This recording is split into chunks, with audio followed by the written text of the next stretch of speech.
Welcome to the worst nightmare of all. Reality. Explore the lesser-known stories of our unknown world. Join the pursuit of the paranormal with Ash and Greg.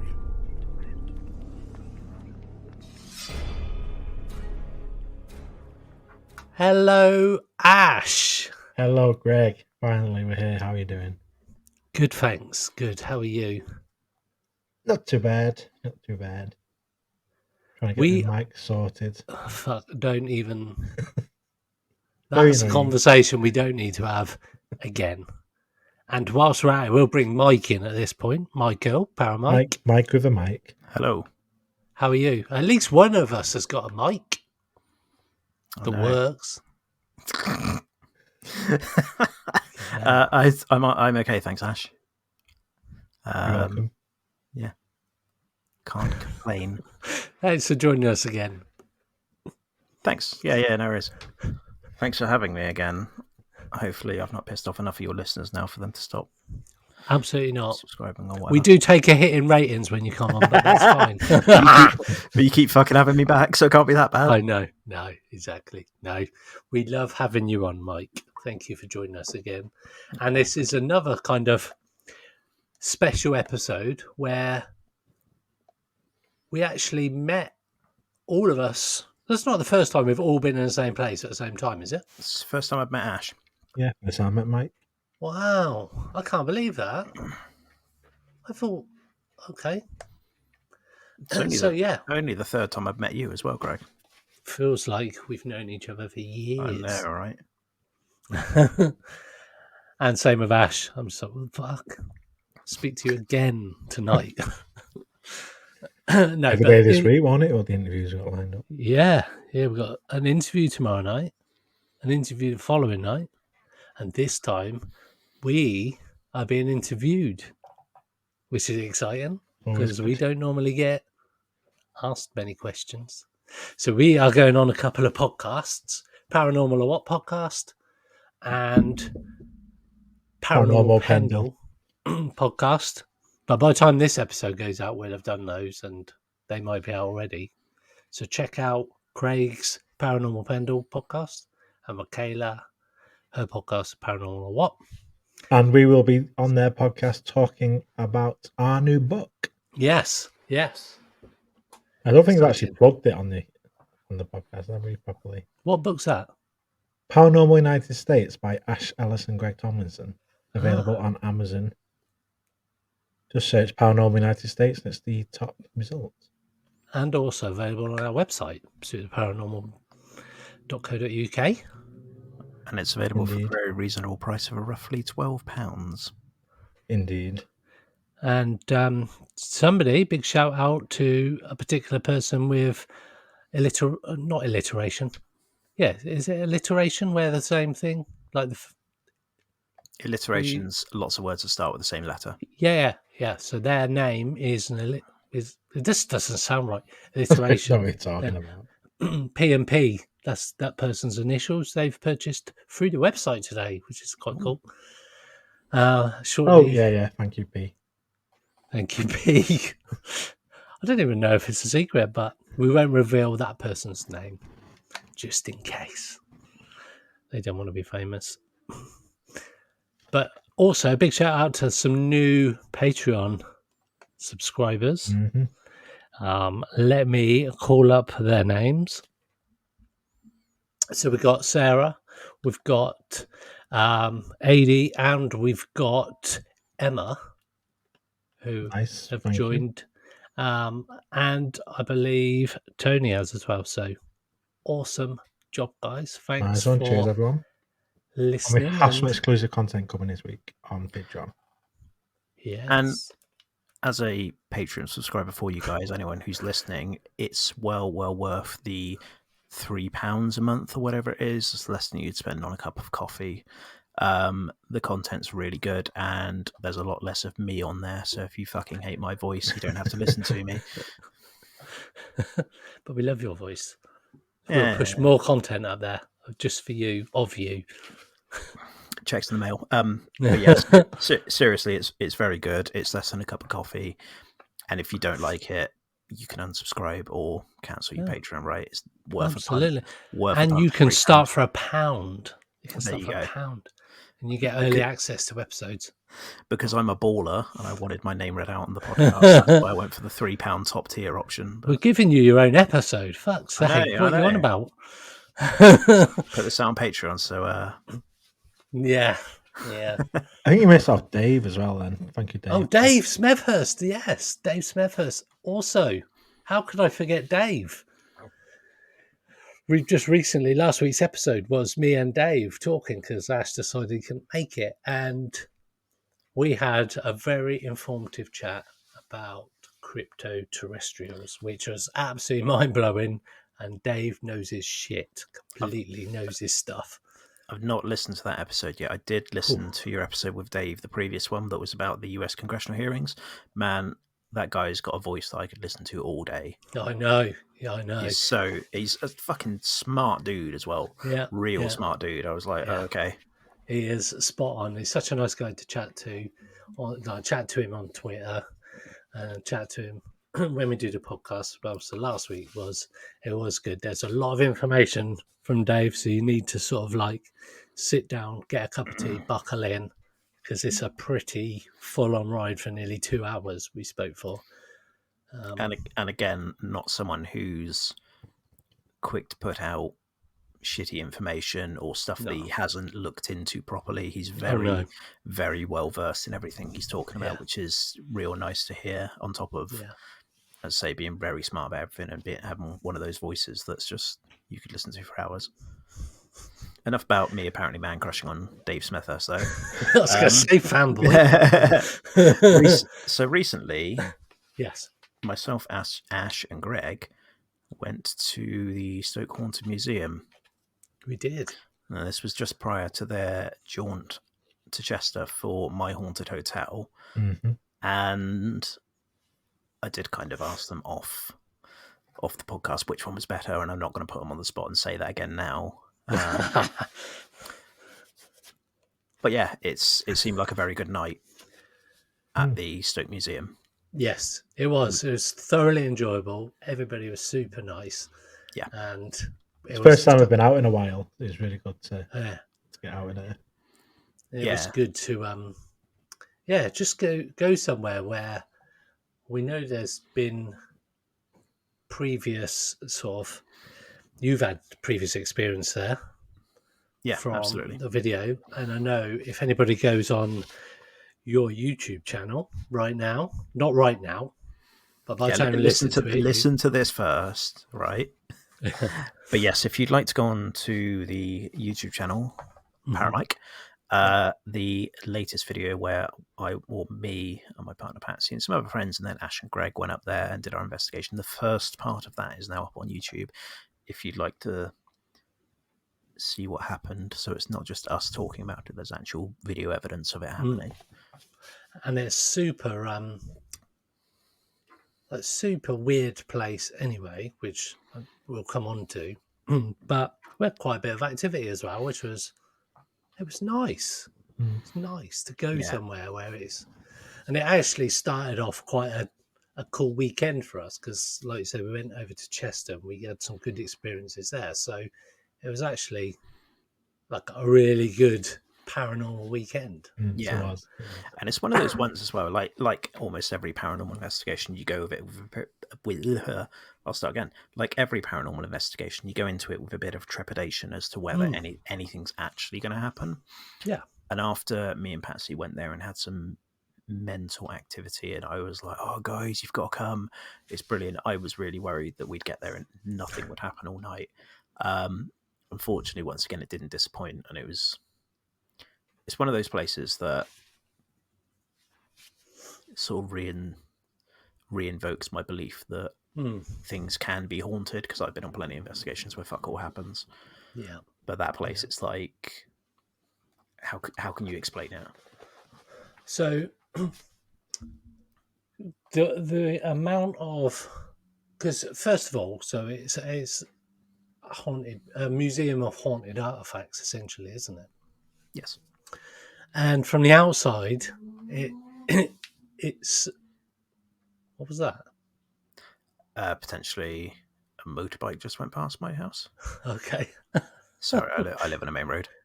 it's all right. It sounded like somebody went "Ooh." I was thinking, okay. So from the outside, it looks nothing like I expected it would do on the inside. And if I was going to say what I thought it looked like from the outside, if I went to Blackpool down the pleasure beach, that's what I expected. Not in a bad way, but that was the kind of impression I got from the outside. So what the hell is this? It's What, like the whole ghost ride at Blackpool sort of thing, you mean? yeah, that kind Like, of like a weird kind of haunted house. Okay, yeah, it looks like a kind of shop that you'd see in a horror film where somebody sells weird shit in there and nobody goes in there ever. And yeah. it's got all these weird haunted artifacts. But it looks like the kind of place that nobody ever goes into from the outside because it's that kind of weird place that's always been there. Nobody's ever been in there. Nobody's ever come out of. So nobody really knows what it is. So that was kind of the first impression. I was like, and it's on the main road. Yeah, it was just so my first impression because I was there a little bit earlier than you guys initially. I was just like, what? Because I didn't even know what it looked like or anything. So I drove past it. Oh, there it is. I knew what it was when I drove past it. But yeah, it was a weird exterior. And from that moment, I was thinking, this could be quite weird. That's like weird boarded up, painted Yeah, so windows and stuff on the front. so for context, it's painted jet black. Hmm. All of the windows are boarded up, and that's fully intentional to try and eliminate as many drafts as possible, and try and cut out some of the noise as well. I think they are, from what Craig the owner was saying previously, I think they are insulated, so it's to try and cut out some of the noise as well. But yeah, boarded up to stop drafts as well. And yeah, it looks. If you didn't know what it was, you'd be like, "What the fuck is that black building?" There's all the windows are boarding up with, like, very very odd looking from the outside. Definitely. Just odd place. Intriguing, but odd. Yeah. So do you know the history of the building, Mike? I know a little bit from what I'd been told previously. It alleged or apparently was an undertaker's at one point. There Story are checks out. yeah, there's definitely links to people dying within the building. The notable ones are apparently there was a young girl that was thrown down the stairs, which seems somewhat relevant because there was a lot of activity surrounding the stairs. And then there was a woman who tried to kill her 5 children and only succeeded with 3 of them. And she was like the police sergeant's wife, a local police sergeant's wife. And when we were told this first time round, we had an air of skepticism, like, yeah, that sounds kind of like it's bollocks, because as a place that is an attraction as such, it's in the owner's interest to make it sound spooky or like horrible things have happened there. And then on the drive home, and this is the first time I went, just to clarify, on the drive home, Patsy was Googling it in the passenger seat of my car, and all I hear is, "Oh, fucking hell, it's real," and found news articles pertaining to what we'd been told about the place.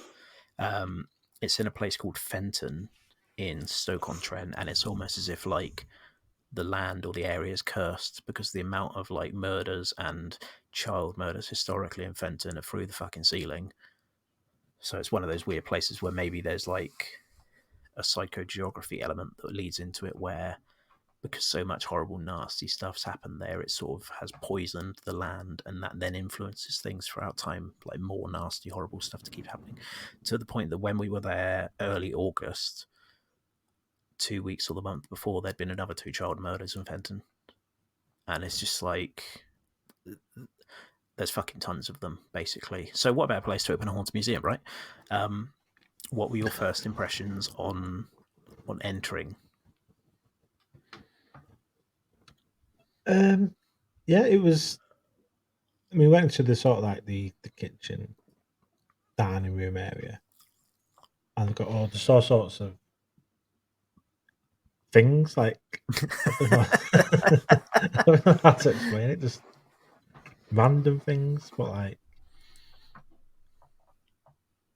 how like haunted house, not haunted house related, but like just loads of objects and stuff, and like spooky things just dotted around. So it probably adds to obviously the ambience of going in there, like the piano and smudging, um, paraphernalia, stuff like that on the table. So it does set the scene for, I guess, for a haunted museum and Yeah. what is to come.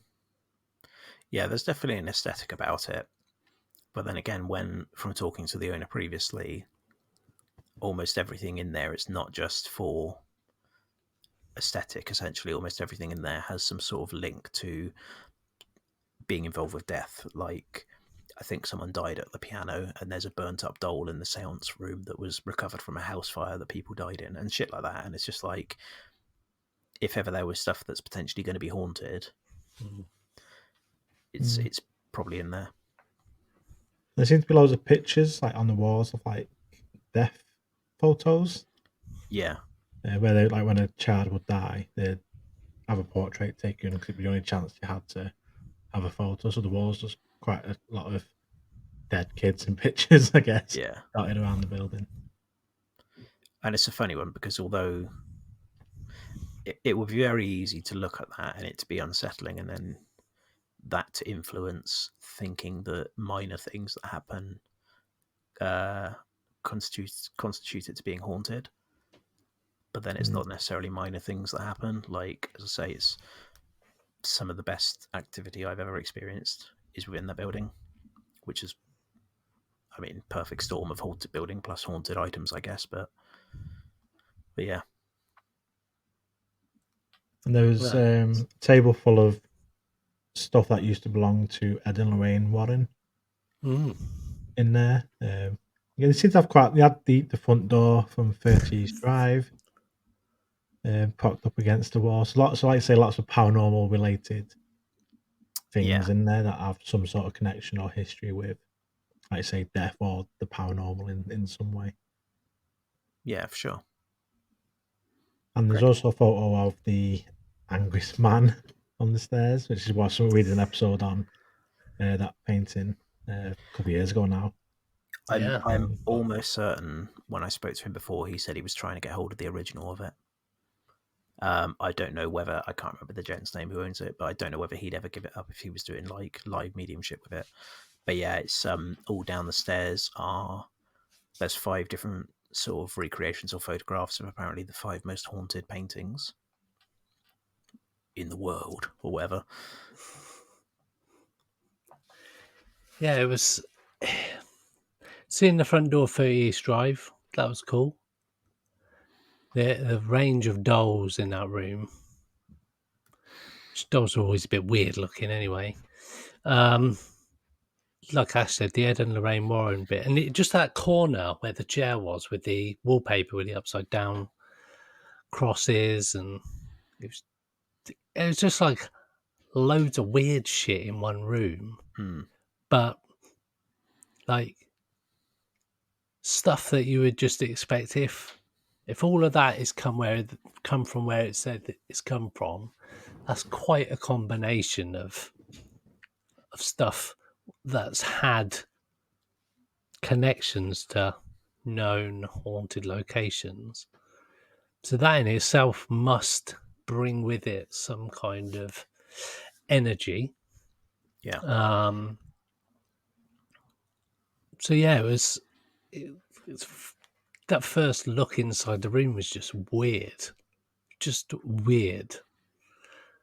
but good weird. It was good weird. I didn't feel nervous. I didn't feel like on edge or anything like that. It just felt nice in there, which was a strange feeling when you've got all of that stuff around that's from all these weird places or weird events that have happened or dark things that have happened in the years. So it was an interesting place that could probably only mean that you're going to get interesting things happen.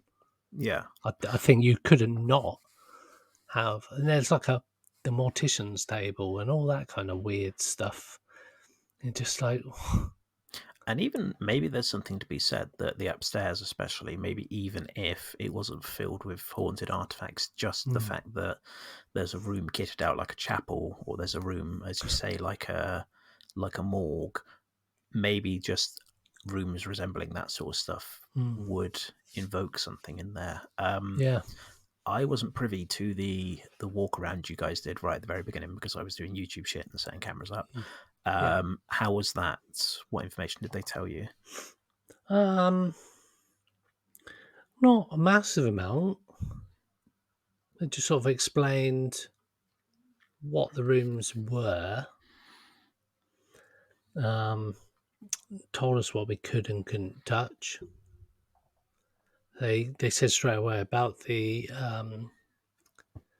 mortician's table bit that it's where cadavers have been I won't say dissected. Well, I don't know what the word is again, so I just completely forgotten the word.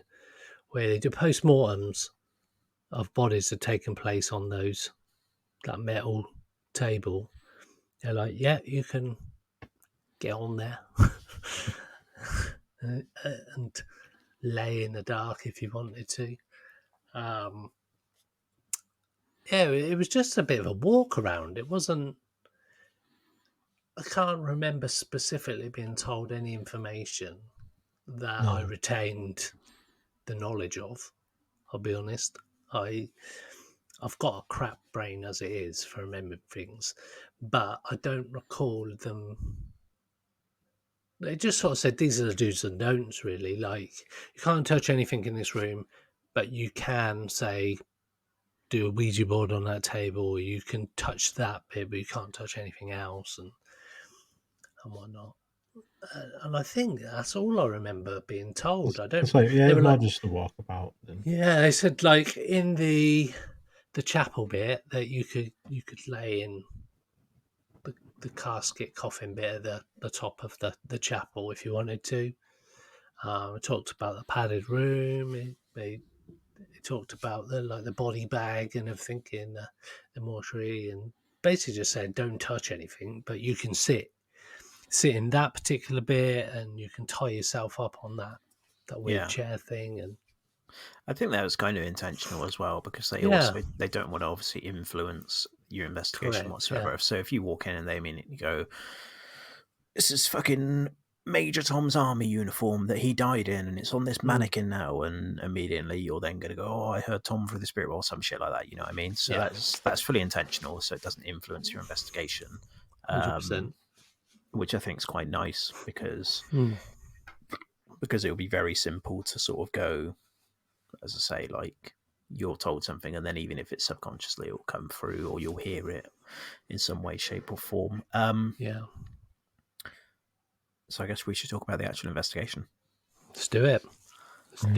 So we sort of started in the main room with the conjuring corner, as they call it, which, as Ash says, is a bunch of upside down crucifixes, an old telly, and a chair that you're no longer allowed to sit in because apparently some people got very panicky or started feeling tight chested and short of breath in there, which I believe someone's died in that chair. So they're a bit like, you imagine the insurance on that if someone dies in your building.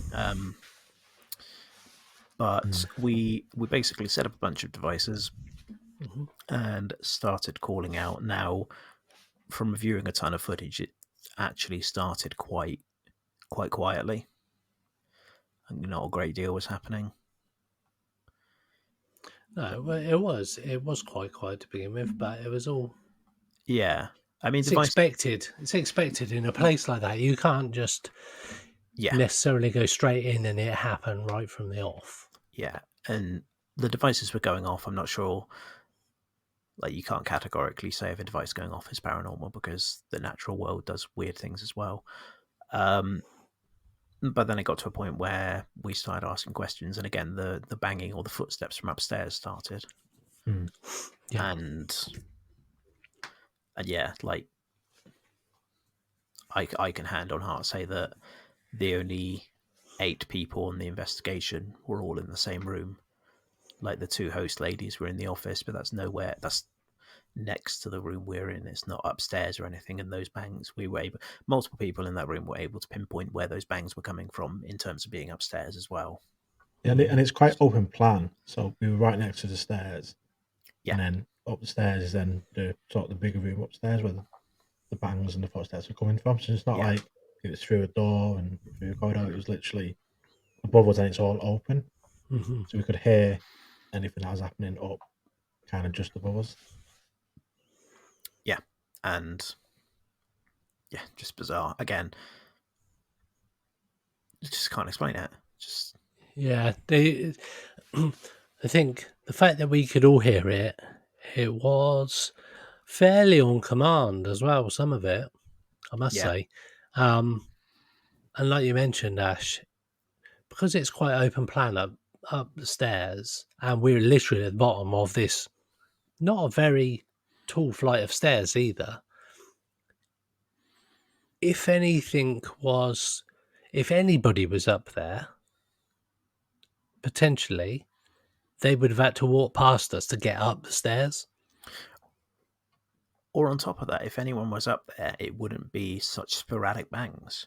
No. There'd be more. If it was walking, you would hear every footstep. But this was, as you say, it was almost on command when we were saying, like, can you make a noise? Can you do that again, please? And the volume of them did change. Like, some of them were lighter than others, and some of them were a lot louder. Yeah. Like, you can hear that in the video as well. There's some that are louder and some that are quieter. But yeah, if it was someone upstairs, you'd hear a lot more movement of someone walking around. Yeah. Yeah, it was definitely not anybody up there. No. I think we can all agree on that. There was nobody up there. So, yeah, weird. And when you talk about the sort of machines that we had, the equipment, around the bottom of the stairs, we had a couple of things. And also the 30s drive door has like these lights on it when someone comes close to it, it changes colour. Yeah, I don't know if Or they activates were like a tripwire, which is, you can buy like an EMF tripwire, which is like an EMF detector. But it's when something passes over it, it triggers. And that seems to go off quite a bit, and seems to go off at the same time as the air pressure alarm at the same time. So it's like as if something had kind of walked past. Brushed past. And and it's weird, right? Because I know that there's a lot of talk about whether 30s Drive is or isn't haunted. But there was a somewhat significant amount of activity revolving around that door. Like, people, I'm not sure if it was multiple people, but Helen definitely thought she saw something sort of move past the glass. Now, that door's like balanced up against a wall, so there physically can't be anything behind it to move past it. There's not enough room. But she saw that, and other people reckon they saw things move in, and that tripwire that was hanging off, it went off a couple of times. And as Ash says, the air pressure sensor would go off at different times as well. But does that mean that 30 East Drive is haunted, or the fact that there's just this object, could have been any object from anywhere, was in there, and just the room itself was? Yeah. Which, based on my experience of 30 East Drive, is probably more like it. Yeah, and this is, I think I said this at the time, you imagine if you fill a museum full of haunted artifacts and how much they're going to influence and bounce off each other if that is the case. Yeah. But yeah, exactly. very, very weird night. There was a point where, and again, this is in the video, there's a point where I can't remember what I said verbatim, but I said it quite loudly or stirred, and Greg sort of chuckled and went, "Is that your teacher voice?" Which got a pretty significant result. And then after that, I did my Danny Moss voice and sort of went, "One last time, can you do that again, please?" And again, like, clearly on the video 3 bangs afterwards, going dun dun, and then the last one's really fucking loud, and it's just like on command. There's no one upstairs. You said it yourself. You hear about it. People talk all the time about, oh, I've heard footsteps, but I never really had until we'd been there. And as you said, you'd never really heard it either. And then you can hear them. You literally hear something banging or moving around above you. And to be fair, at one point, Helen, owner of Everglow Investigations, who came with us, at one point, Helen said, "Could that be next door?" Yeah, because it was sort of on a wall that is connected to a building next door. And I said, well, I'll go and speak to the ladies who are sort of the minders for the event and see. Minders. Well, they didn't. It's not like they were hosts, right? Because they didn't really get involved. Security guards. Yeah. That was Ash. That was Ash before this episode. Yeah. But they were sort of the minders, and I went up and said to them, "What's next door?" And they said it's a hairdresser's, but obviously it's closed now because this was about 9-10 o'clock at night. And I was like, and there's no one living above it or anything. Oh God, no, none of that. There's absolutely no one next door. So I was like, okay, cool. That'll do for me. There's no one next door. And again, like the first time we went, we heard knocks and bangs and what sounded like footsteps from upstairs as well. So just bizarre. And early on, we split into 2 groups for a little bit. One of the groups went into what's the mirror room. It's a room that's just a small room, like all black, and just tons of different mirrors, shapes and sizes on all 4 walls of the room. We just spend some time in there, just sort of see what happens with all these mirrors. People say mirrors can be portals and stuff like this. And we went in there, and one of the guys that was in that smaller group had a weird experience. Not totally sure if you remember what happened with that. James, one. Yeah, so my friend James, basically, they were doing some mirror scrying. And he said at one point that it looked like his eyes turned black, which is a very common thing that people say happens when they do mirror scrying. And I'll say now, I don't believe mirror scrying is anything more than the way light interacts with the crevices of your face. But the video that's on my phone is pretty fucking compelling of what looks like his eyes turning almost jet black, and then apparently there was some sort of strobe light that only he saw go across his eyes, and as it happens, he goes, "Whoa, fucking hell," and sort of moves back, and it's almost like his eyes snap back to looking normal. Unfortunately, this isn't in the current video; it'll be in the next video. But if ever there was, I'd say I don't believe in mirror scrying. I think it's bullshit. I think it's the way light interacts with your face. But if ever there was something I could look at and go, "That's really fucking weird," and potentially something that reinforces that mirror scrying is a thing, it's the video that I have. That is very weird. And again, I'll put it out at some point. And while we were doing that, we were in the other some of us were in the other room doing a Ouija board, right? Yeah. So on the table itself is a big Ouija board. A giant one. With the planchette as well, ready to go. Which I'll ban for using any Ouija board. I don't mind.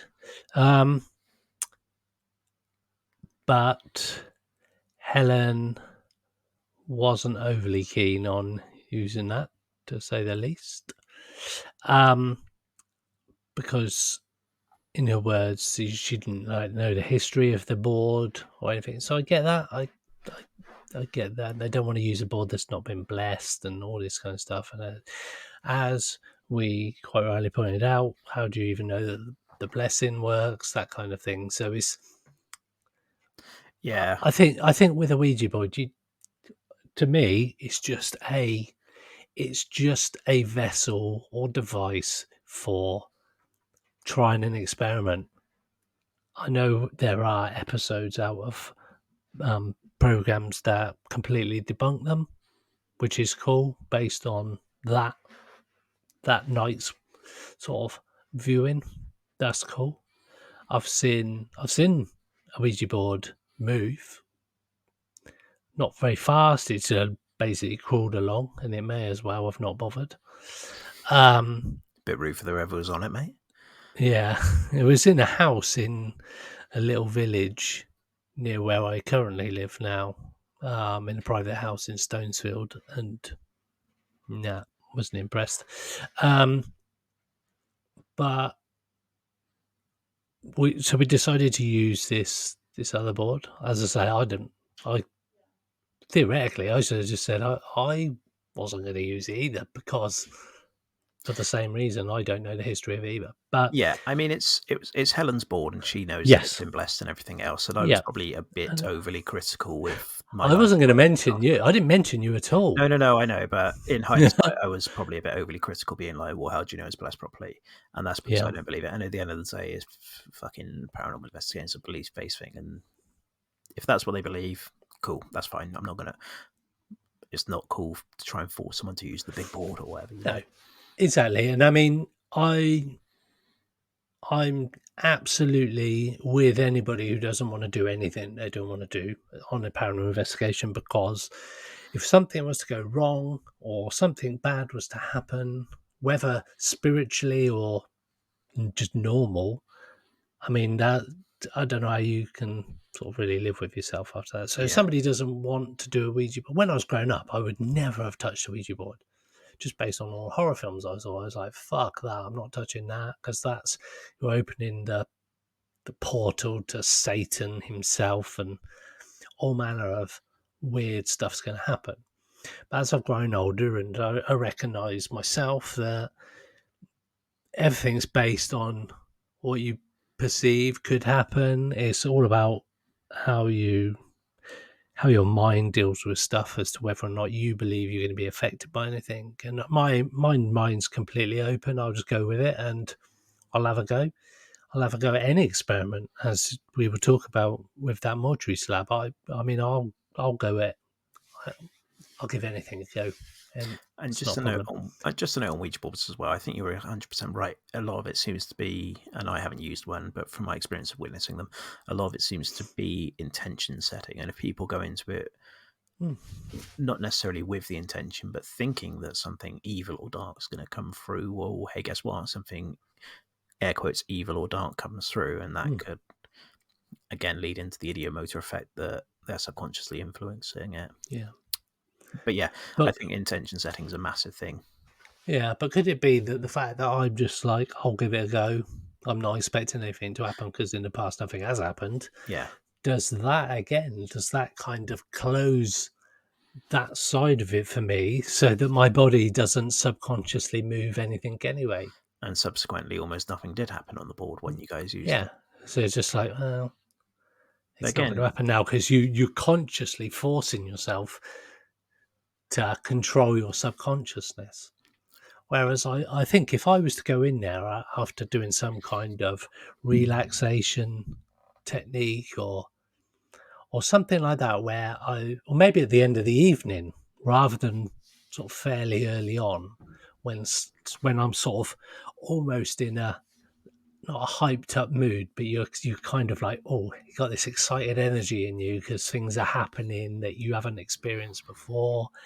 You're in a place where I laid in a coffin on my own, talking and trying to get EVPs, all that kind of weird stuff.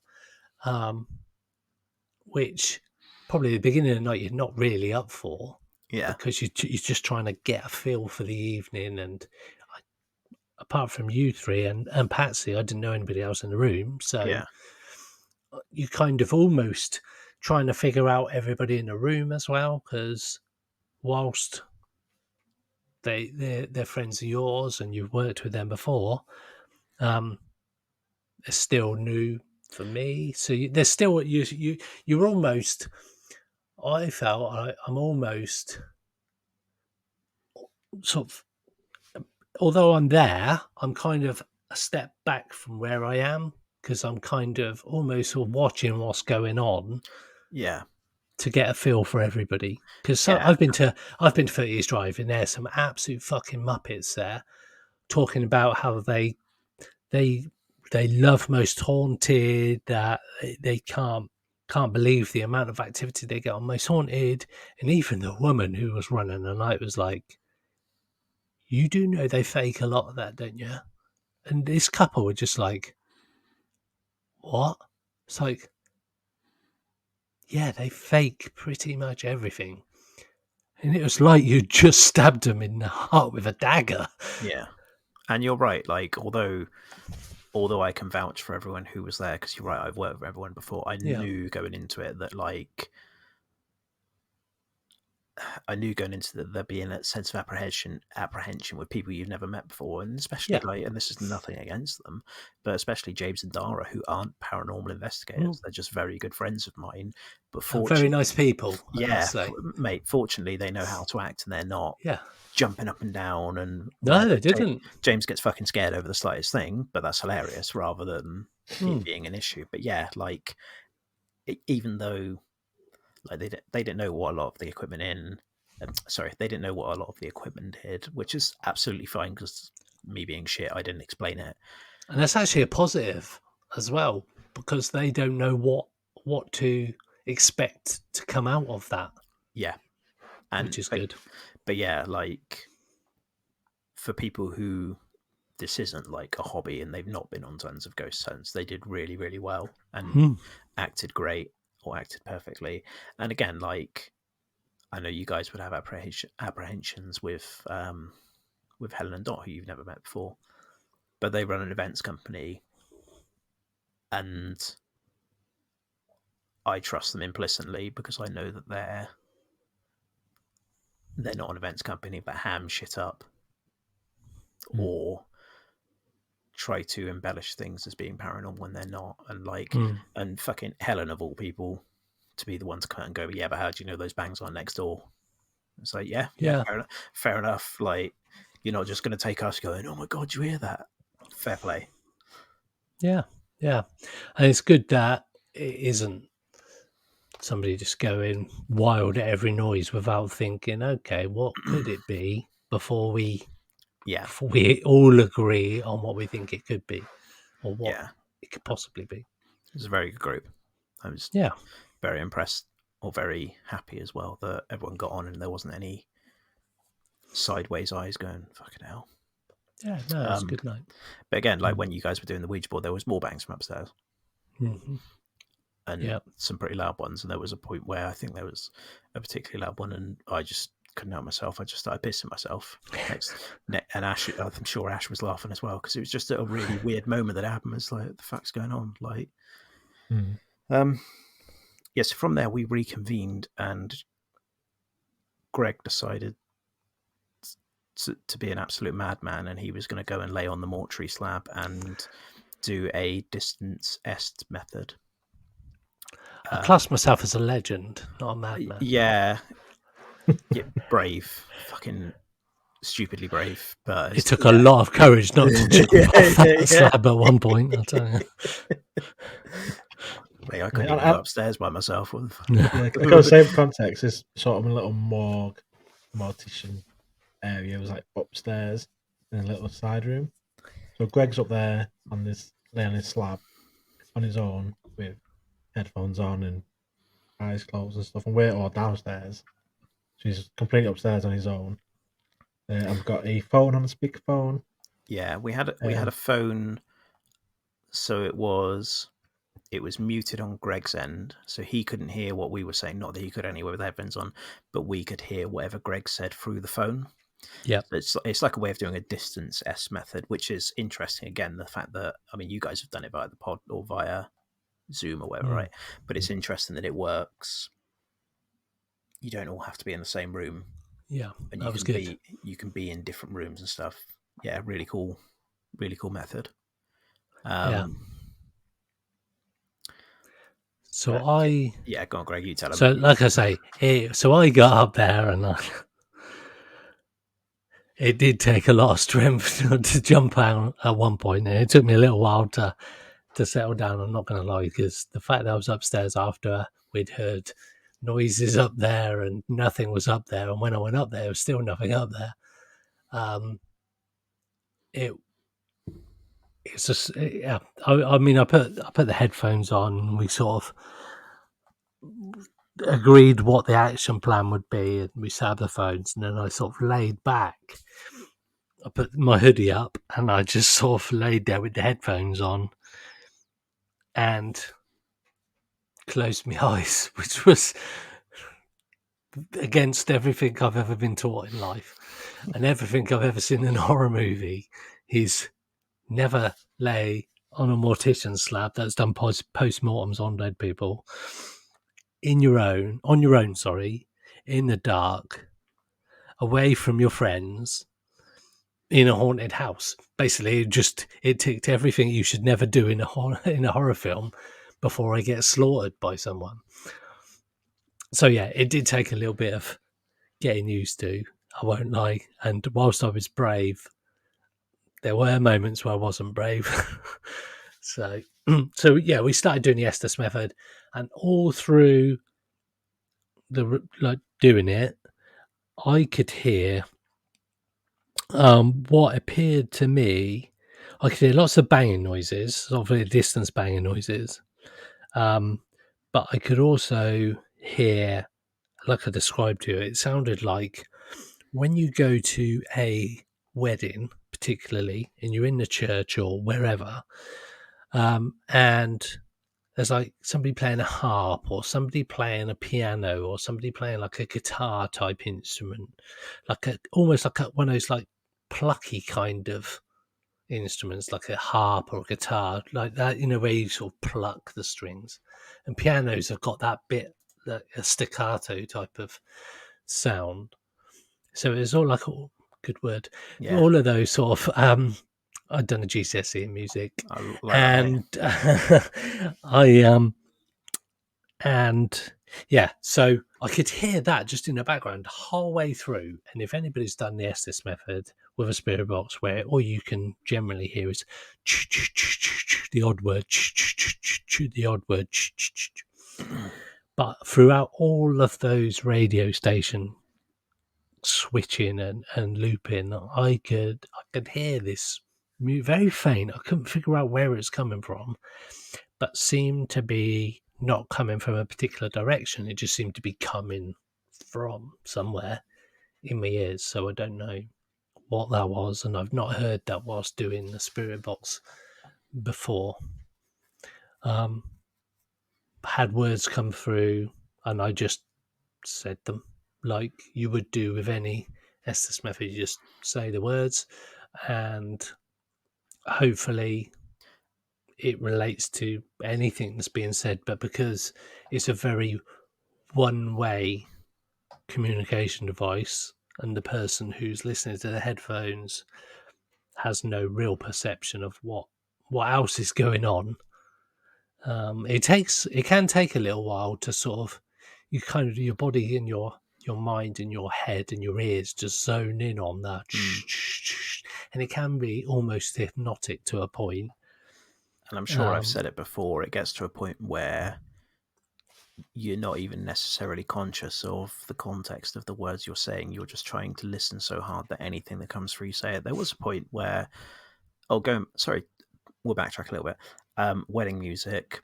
So there was a guitar. I'm not sure of what the hauntedness of the guitar is, but there was a guitar propped up against the wall, the other side of the wall to the morgue area that Greg was in. There was a piano downstairs, and Craig, the gent who owns the Haunted Museum, is actually an ordained minister, and you can get married there. And I think he has hosted weddings there as well, which weirdly ties into what Greg's saying about like plucky music before a wedding. And again, that could be just a shit coincidence that doesn't mean anything, but it is something interesting coming up. Anyway, while you were doing the Estes method, there was a point where you said Mike, and in true, apparently me and Greg have got something in common. So whenever something happens paranormal, we just sort of go, fuck off. And again, you said Mike, and I went, fuck off at the table downstairs, because I was just like, no, thank you. And yeah, there was quite embarrassing to watch those video clips of me back, and I've said it on every fucking occasion. I'm like, fuck off. And oh my god, that's my catchphrase. But yeah, there was some other things as well. I can't really remember them. And again, this will be in sort of the second half of video or the second video, but there were things that lined up. Like there was a point where Patsy, she just kept sort of going. She was being quite quiet, but she kept sort of going like, "Can you make a bang upstairs? Can you say something through Greg?" And just kept talking and talking and talking. And then at one point you go, "Stop saying that," out of nowhere. Okay. Yeah. And then towards the end, you go, "This ends," and then said that you heard some sort of laughter. Oh, absolutely. Yeah. And then not long after that, like it fell flat, or you felt as if something was like jiggling your foot or grabbing hold of your foot. Yeah, And again, something grabbed or touched my foot or something, because I freaked at that point. That was me done. And again, the phrase coming up, "This ends," just before the session got ended. And it's just like there was some weird things that lined up like that, and there were some other things as well that was just like, what the fuck? Yeah, it was a strange experience. I will not lie about that. It was just the thing itself was weird. There was a hilarious moment as well where I think it was really early on. We could hear movement. We were like, "Whoa, what's fucking going on?" And then you're like, "I can hear banging through the headphones." We were like, "Oh, okay. Do you want to carry on?" "Yeah, I'll carry on. It's fine." And you were so nonchalant about it. It's like, "Oh, all right, fucking hell." But yeah, bring it on. Madly brave, mate. There's no way you'd catch me doing that. I tell you what, in for a penny, in for a pound. Yeah. On top of that, myself and Ash also did lone vigils in the asylum room. No, almost nothing happened when I did my own one, but that's also because I was that shit scared. I didn't actually do any calling out, so I just sort of sat there for 10 minutes in pure silence, looking around the room with my finger on my torch, ready to go if something potentially moved or anything like that. I think at one point I heard a bang from like an adjacent room, but tried to not pay too much attention to it because I was like, no, thank you. But Ash, what did you experience on your loan in the asylum? So kind of like what Greg said, in for a penny, in for a pound. I was really apprehensive about doing it because I've only done like a couple of panel investigations. So it's all still pretty new to me. So throughout the night, I kind of sort of had a bit more of a step back and sort of followed the lead of others. But Greg had just done his morgue bit. He was like, "You want to go up next?" So I was like, "Go on, I'll go up." But instead of like, so where the morgue bit is kind of at the top of the stairs and to the side, whereas the asylum room is. I go up the stairs, across the main sort of museum bit, through the chapel, and then into the asylum. It's at the back. So you are kind of more isolated. Because like when we did, I think at one point we ran up to get Greg, because I think at the end, it's like someone's grabbed my foot or whatever. We ran up, so we can literally be there like in a couple of seconds, just up the stairs. Be there, whereas I was aware where I was way on the other side of the building and upstairs. Candyman would have got you by the time we got there. It would be longer for people to fucking dirty looking room as well, isn't it? Compared to the rest of it, where it's done up, that room's unfinished and fucking it's just like bare walls with just like plastic, bare walls, and no real electricity in there, and just But shelves, there's a couple of things on. That's where there's padded cell room in there, and the body bag and a body bag with a body in the shape of it. So where I was sat in the chair, a sort of table with a body in it, with like when you put like their body in when they're doing a post-mortem, like in your peripheral vision. So I was aware that there's a body-shaped figure next to me. It's just like, if that moves, I don't even know what I'm gonna do. But I thought, face the fears, sat in the dark. I thought I'd just call out. Didn't really get much. At one point I heard what sounded like, so in the book, it's like there wasn't any doors in the building. It's like curtains between rooms rather than doors. And the chapel was next to this room. And at one point I heard it sounded like material being dragged. Like something light, like a light material, was being dragged in the chapel. Like someone was pulling something across the floor. Didn't hear it in the room I was in, just in the room next door. Heard a couple of knocks, but again, could have been outside. And at one point, it appeared. And in that room, there's another coffin. There's a coffin in the chapel you can get in, and there's a coffin in this room as well, just randomly just on the floor. Just this velvet-lined coffin. Had a little padded bit at the back for your head. You look quite comfy. I was very comfy in it. It was just about the right length as well. This evening for you was just an excuse to lay down in various places. In some very dark places. Yeah. Anyway, sorry, Ash. So a couple of points. I didn't know whether it was just because of darkness and your eyes adjusting to things. And at one point, it seemed like there's like a black mass kind of growing, like just near above where this coffin was. But I don't know if that was my eyes or not. But apart from that, can't recall. Unless you picked anything up on the EVP or anything like that. Not sure I think I've reviewed the footage. I don't think a lot really happened while either of us were up there, to be honest with you. But again, there's one of those weird situations where you get to a point where you sort of vocalize, I'm starting to feel a bit edgy now or something. Yeah. And you were starting to have enough, and just as you're saying it, I sort of come through and go, okay, Ash, time's up, we'll swap now. And it's like, fucking hell, I felt, just reviewing it, I was like, man, I felt really bad that you were like starting to get a bit sketchy in there. I was like, oh no, not nice. I think, yeah, it did feel like it's getting to the point where I thought I have had sort of enough now. I've been probably 20 odd minutes. I think it had been. It felt like quite a long time. It was only 10. I think it's only like 9-10 minutes. It felt a lot longer. Yeah. It may be longer than that, actually. Of it. I think it was. I don't know. Yeah, it might be longer than that. Remember. Yeah. I can't remember. Mine might have been like 9 or 10 before I went, no. It's definitely complete opposite of time flies by when you're having fun. It's more like time slows down when you're starting to freak out. Yeah. Most definitely. Like, something you go to the gym and that minute on the treadmill feels like fucking 10 minutes. It's that sort of vibe. You're just like, I don't want to be here. The one thing we did get when I was up there was in the main room, sort of 2 rooms away from where I was, upstairs, I think the footstep thing went off. Yeah, it sounds like it on the footage, but I can't verify if it's one of the devices downstairs or the footstep monitor. It definitely feels like it, and it's after... It's a good couple of seconds, if not a minute, after someone comes upstairs and goes to the toilet, and then it randomly goes off. So it's not like it's someone walking across the floor, because the only other time someone came upstairs was when they came out to go to the toilet. Is there a toilet upstairs? Was what, sorry? Yeah. Next to where I was laying down. All right, yeah. The one with the mannequin in it. But yeah, apart from just it is a weird thing to get used to, being sat there. You feel very vulnerable. Yeah. Especially, like, say, being quite far away, because we're right at the end of the building and upstairs. So it would take someone a bit of time to get to you if you needed them to. The rescue squad.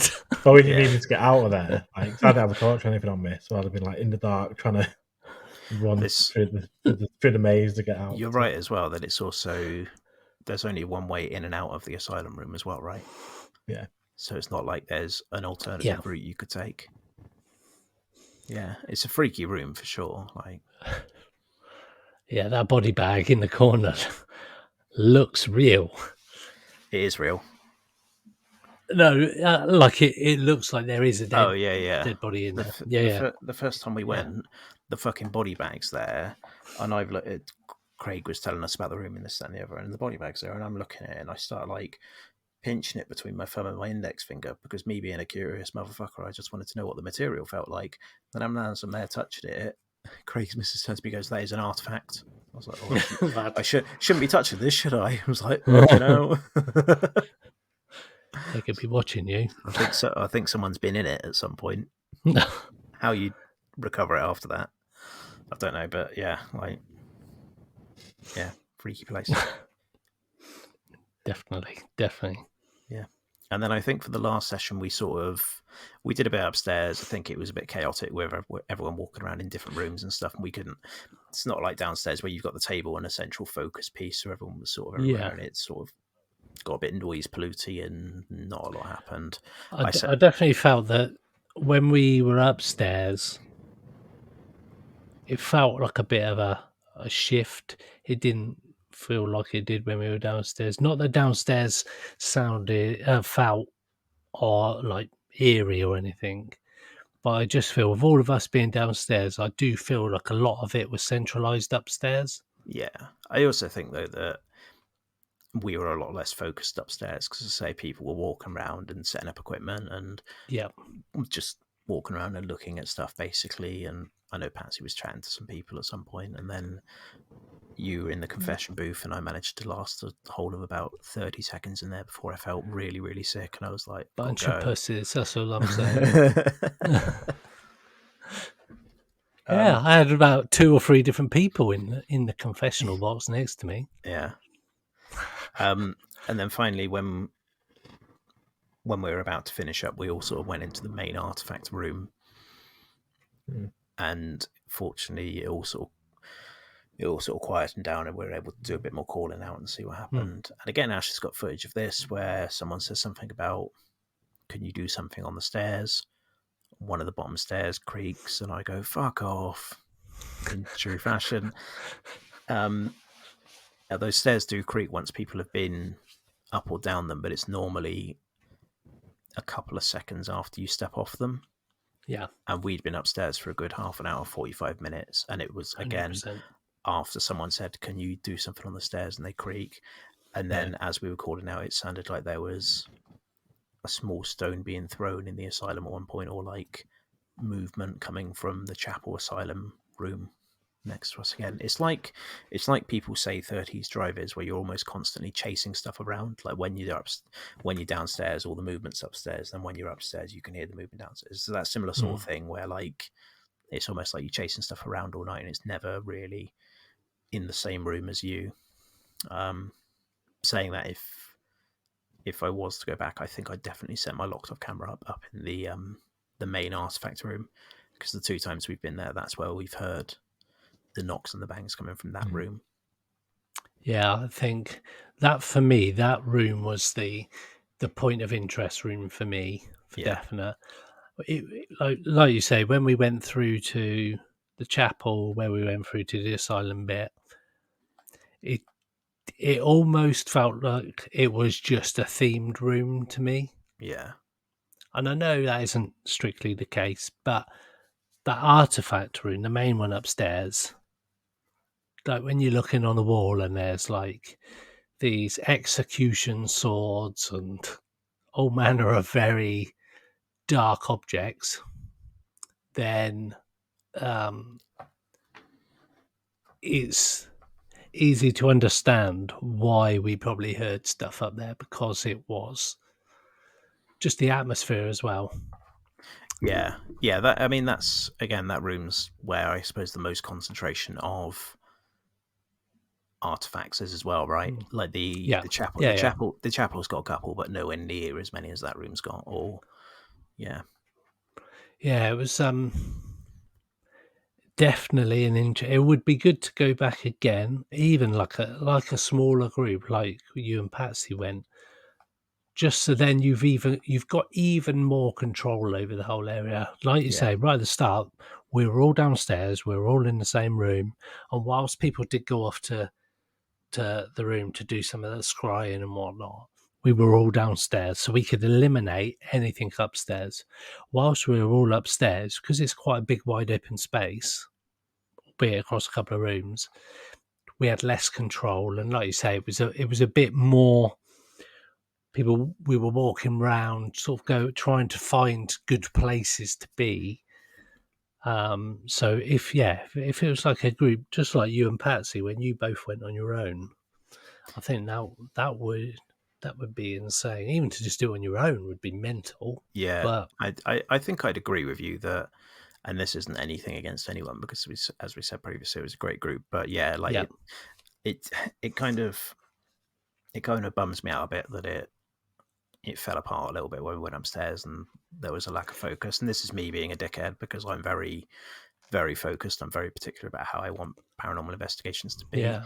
But you're right, with less people, there's less people to manage, and then it's a lot easier to have like 4 people focused or whatever, and then you've got less fuckery for And it wasn't a slight on the evening at all. I think it was No. because it was quite late by that point as well, and we were. It was getting on to sort of our 2:00 finish time as well. So I think, and again, like, I know Patsy's a menace for it, where if she sees something interesting, all she wants to do is look at it. Or anywhere we go where there's like a plaque on the wall, she's fucking reading it, I'll tell you. And I'm like, look, we paid money to investigate. Do we want to investigate, or do you want to walk around this place like a museum? Do you know what I mean? Yeah. And it's like, it's just one of those things. Yeah, no, I thoroughly enjoyed the night, and I would definitely recommend it as somewhere to go for anybody. It was interesting to go somewhere I hadn't heard of before, really. Yeah. Like, and again, I'm really happy with how it went. I'm really happy that everyone got on, and B, we had an active night, and that everyone enjoyed ourselves. Like the feelings have been pretty much unanimous across everyone that it was a really good night. Yeah. Definitely. No, it was really good. Yeah. I think I'm done talking, boys. So just waiting. Never thought you'd hear that. But... No. So I think what a good bit of game would be, the other one at the Yoking said, is like a vibration type thing. So it's like when there's a knock or something, it kind of picks up on that. The type of things that would be good to have, especially like a place where we were getting lots of knocks stuff upstairs, to have one of them with a locked off camera. Well, that's what my footstep sensor does. That's I think they're called, I'm probably going to butcher this, I think they're called like a geophone or something, which is basically like the vibration sensor is what they are. And that's what that footstep sensor is. It's just also a bastard to have go off. We've only ever had it go off once in the entire time I've had it and used it, and that was ironically the first time we went to the museum, and there was that bang so loud that it set a fucking vibration sensor off on the stairs when the bang was from upstairs. But yeah, in situations like that, I think where I put it upstairs probably wasn't close enough to that wall that we were hearing the bangs from for it to be set off. But yeah, absolutely, something like that would be ideal. Yeah, I definitely. Yeah, but it's the same with anything. In hindsight, you go, "Well, I could have done that." But had you have done those things, maybe things may not have happened because you're trying to control something that we got no real perception of what it is. Yeah. So we kind of left upstairs was fairly sort of naked in terms of anything outside of what was normally there being there. So for that, sometimes that's quite a good thing. You kind of just got it in its natural environment. And this would be my only fear if I went back and went, I'm going to put a locked off in the main artifact room, if that just kills any activity that goes on in there. And it's just like, oh, and this is a slight tangent, but I've been on a couple of investigations where I'll get to the point later in the evening where I'll go, right, okay, I'm gonna put the camera away, and I'm just going to just be in the moment and investigate and just see how it is. And fucking, whether it's because I'm not as distracted by the camera or whether it's there's something in the fact that the minute the camera goes away or turns off, stuff starts happening, and it's like, are you telling me these spirits, whether are that aware that there's a camera pointing and don't want to play when there's stuff going on, or cameras pointing or not pointing or anything? The thing is, as you say that, you look at, say you're trying to track something in the wild. Go with me on this, because this is it's a potential stretch. I get that. But you've got people who go hunting regularly for wild game, so boar, that kind of stuff. People hunting elk and stuff like that in America, they literally they have their tents up and their hideouts there for a lot longer than they're there, and then they like smear themselves in special smelling stuff to disguise the fact that they're there, because these animals, especially like deer and that are always on guard, they know when something's not right with their environment. Yeah. They can tell something's not quite right, and they're always on high alert, and they tend to not be in those areas. And they'll go out like days, if not weeks before, to set up trap cams to basically monitor the area, A, to see if there's anything there, but to B, also get a survey the area and what the patterns are and stuff. And you're right, the paranormal, unless it's my haunted hotel, the paranormal, we don't do that. Yeah. To the point that, side tangent, people have apparently started hunting deer on bicycles because they're so used to the sound of human footsteps that the minute they hear it, they're flighting, they'll bugger off. So people go exactly on bikes. Okay. I don't know even how to respond to that. Do you know what I mean? But yeah, it kind of makes sense. You kind of like, but it could well be the same. You're in someone's house or someone's environment that they're not used to. So what these spirits or whatever they are, they're on guard and they're like, well, fuck, I'm just going to stay quiet for a bit. And yeah, because it could be that some of these spirits, entities, whatever they may be, energies, they don't know that they're dead. They don't know that they shouldn't be there. They don't know what's going on, really. Well, so we're who's there to say that they shouldn't be there if it's their house, right? You're the weirdos turning up with all your fucking gadgets, and they're going, "What the fuck are you doing in my house?" Okay, Mildred, stand still, and they can't see us. Yeah, exactly. They've got a camera. Don't play for them. Don't. It could well be. Who's this bloke who's come to my house and started shouting? What? Yeah. If you're in this house, again, of course I'm in this fucking house. I own it. Yeah. But that's the thing. We don't have any perception of what they're thinking, what is going on with them, and we're this strange thing that's sort of come into their environment, their natural habitat, and we're the strangers. They're not the strangers to them. So who knows? I mean, that opens up a whole nother a level of like, are they sentient enough to understand? Do they understand? Are they just stone tape theories? They're not actually a ghost. They're just a memory being replayed, which is, it could be. But then if that's the case, how are they banging on command? They can't if they're just a memory. So it's all, you almost get to like the iRobot film. Have you seen that? Where it's a great film, actually. It's dated a bit, but it's a Will Smith film.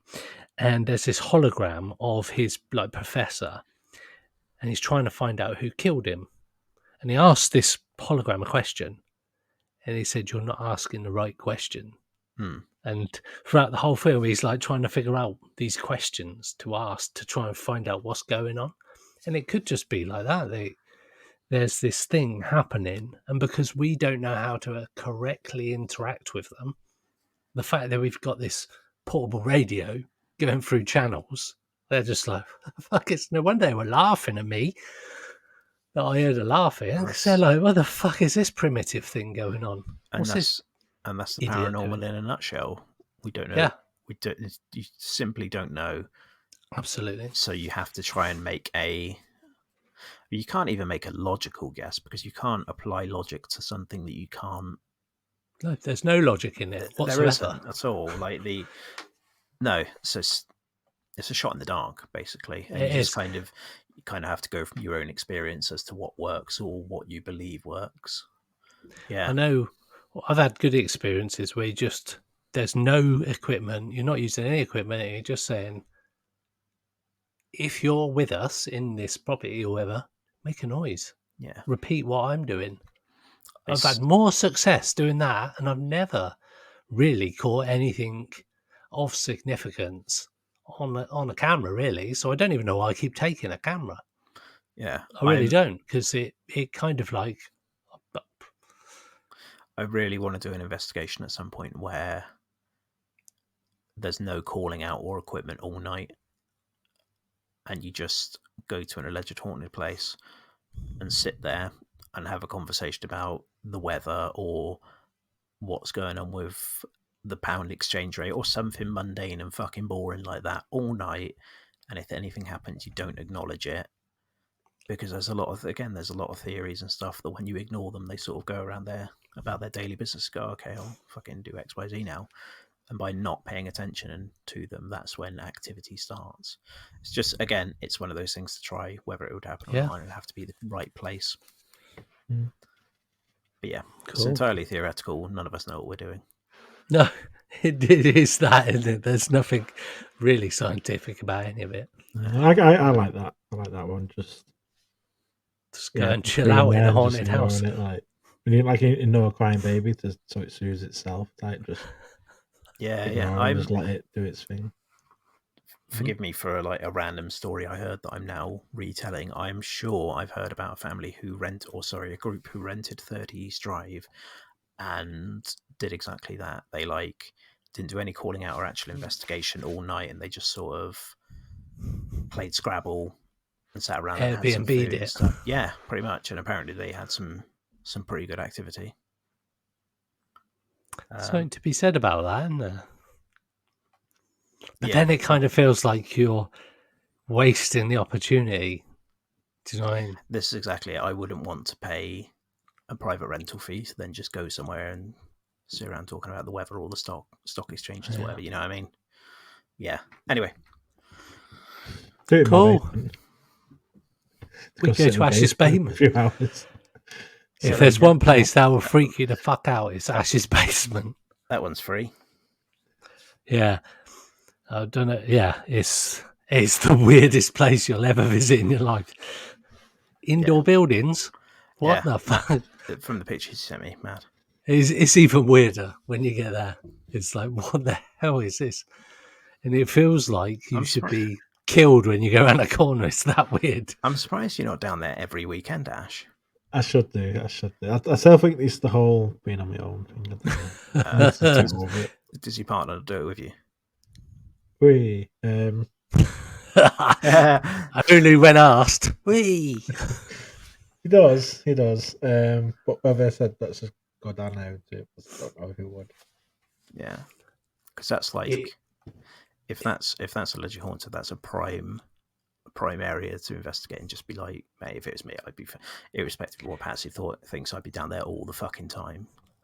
You say that, but if you go, I don't think I'd go down there on my own. To get out quickly would be very dangerous. Dangerous. Yeah. I walked through one bit and the roof was so low, and I fucking took top, nearly split my head open. Yeah, like low beams and like. Honestly, it was like this. I don't know what it was, like a wire cable thing. You got to climb through walls. It's not like it's climbing through. It's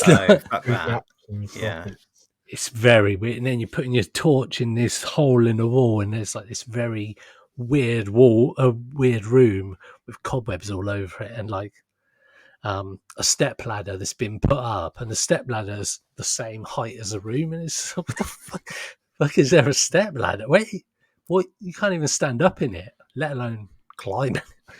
Yeah, it's proper weird. When you're up for the UFO con, minicon, right? Yep. When you're up for the minicon, Ash, do a live stream from the basement. If you can, do a live stream from the basement just to be like, oh yeah. I don't think we can get Wi-Fi down there. Yeah, probably not. That's why I was just thinking, if it's a basement, you probably won't. Record a video to release at least, and just be like, yeah, this is our. We have got quite a bit from down there. We have. I've got it all on my laptop. Don't even fucking edit it. Just be like, yeah, this is our live video, and just do like 30 minutes. It'd be like a fucking found footage film. Exactly. So it would be. Exactly.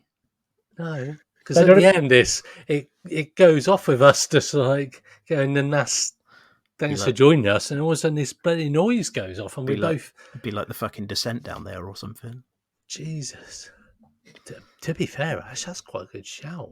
I could put all that footage together, and the last bit you see is that last bit we recorded where that noise happened outside the room. Well, you see Ash turn really quickly and be like, what the fuck?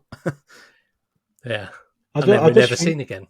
I was just saying that because, like, I believe that possibly, because we think, so from what I can gather from what I researched is that, because I know for definite sure, houses on the street just running alongside were destroyed in the war and rebuilt, they're bombed.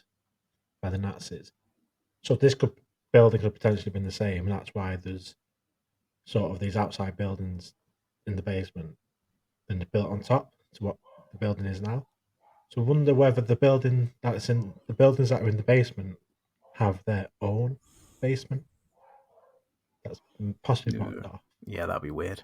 So like even more sub-level basement. Yeah, So I've not had a proper look down there. As it is freaky and it's big. Rent it out to some urbexers, mate. They'll be fucking all over it. It's open to the elements as well, which is like it's a bit cold. You can see outside, literally. Holes, like I think you get foxes and stuff going in there because it's just open at some point, so you can just literally you could climb in and live in there. It's weird. Jeez. Right. Seems like a good place to end there, guys. Yeah. I was about to say I think we should wrap up because it's about 20 minutes over what you normally aim for. That's all right. You wait till you start speaking to Dave Smethurst. Yeah, but the last 20 minutes is going on Patreon. Yeah, it will. I'll cut it. I'll do the ending. Yeah. We've done that. I'll do the ending. I'll chop the ending to the. Yeah, for sure. I'll cut out the bit where you called me all the great names, that kind of stuff. So people who listen to this won't hear that bit. They'll only hear this bit of me talking about you saying that you called me all this good stuff. If you want to hear as always, Mike, it has been a pleasure. Even if we did have a bit of a technical issue before we came on air. It's all good. It worked. It's all good. It was, It's fun, as always, guys. Yeah, always good to be on. It was lovely to see you again, Greg, and very nice to meet you, Ash. Always a pleasure. I'm glad we had a very good night at the Stoke Museum. We did. It was great. And everybody, get yourselves down there. Support what is a haunted venue by sort of medium of the fact that it's got all this haunted, weird artifacts in there. I don't know if you can hear my dogs going, so I do apologise. Yeah, a little bit. The most genuinely haunted venue or location that I've investigated.